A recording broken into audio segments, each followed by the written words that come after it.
I think last time we talked, we didn't even know what was going to come of it because we were renting places and putting them on Airbnb and seeing what would happen. Now I think we've really narrowed in on finding homeowners who have a long-term rental and they want to make more money. So we've really tried to hone in on finding those people who have properties that they don't want to do anything, you know, they don't want to work, but they want the money, and we're happy to work for them to give them money and make us some money too.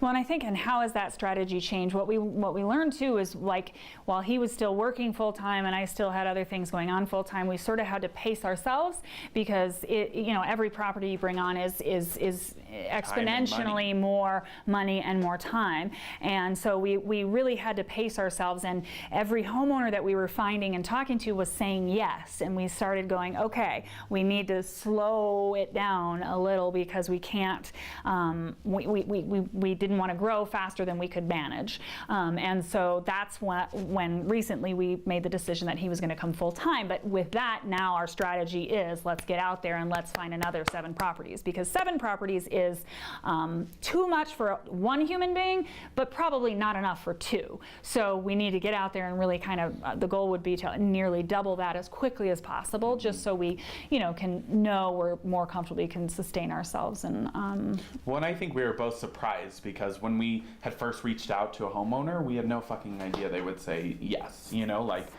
I think we were really surprised by that. So when we did, and it was yes, and then it was another yes, and another yes, and another, we were like, oh Jesus, you know. Wait, like, yeah, we got to stop. Yeah, we got to slow down.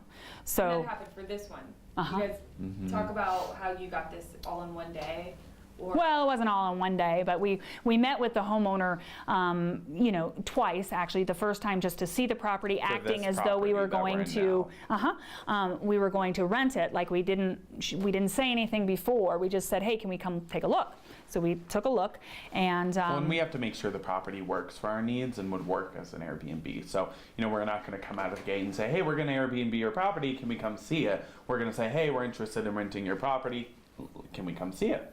So we came and saw it. It's a duplex, and it's a great location. It's a great location. It's a great property for great Airbnb. House. Yep. And that's sort of how we approached her. Now, we figured out that, you know, we can't afford a deposit and rent for 2 properties. You know, that would put us and out, furnish it. Right. That would put all us at once. out maybe like 10 grand, right? More. We don't want to spend 10 grand. We can't be out 10 grand. It's too much capital tied up at one time is what we decided. And so for her, we thought, well, you know, honestly, because again, we're so new and we're just feeling this whole thing out, we thought, nah, the deal's probably done. She's not going to do it. If we can't actually give her a deposit and give her a full month's rent, she's probably not going to go for it. And I said, well, how about this? How about we throw out an offer? We'll split the profits 50-50. We'll go ahead and furnish it. We'll give her a minimum guarantee of whatever her mortgage is, just to make sure she feels confident. We'll put her utilities. So we put a package together to make it almost like we were renting it. It's just we didn't have to come up with the deposit and the rent.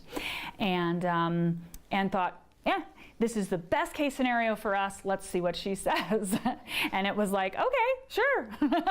And we were like, all right, yeah. Let's Literally, rent a truck. after that meeting, we were like, all right, let's go get a truck. And we just went and got a truck, got all this fucking furniture, and started moving in over that the next day. week. Yep. So it was like the really busiest week of our life. So, but again, it was one of those things where we didn't really know what to expect. We didn't know quite what we were doing. And then we realized, okay, let's put something together that really benefits us. I hate to say that, but in the long run, it's going to benefit her as well, because she's going to have more cash flow from this property than she ever would have long-term renting it. And then she's got 2 people taking care of it way better than any tenant ever would. So as I was scrubbing the shower pan downstairs, I was thinking that no tenant would do what I'm doing right now. But I would, because I want good reviews. I want the guests that go down there to go, oh wow, what a clean, sparkling shower this is, you know? It's very important to me. So I think it's a win-win for everybody. yeah. I'm Connor Ashley. And I'm Carla Conner.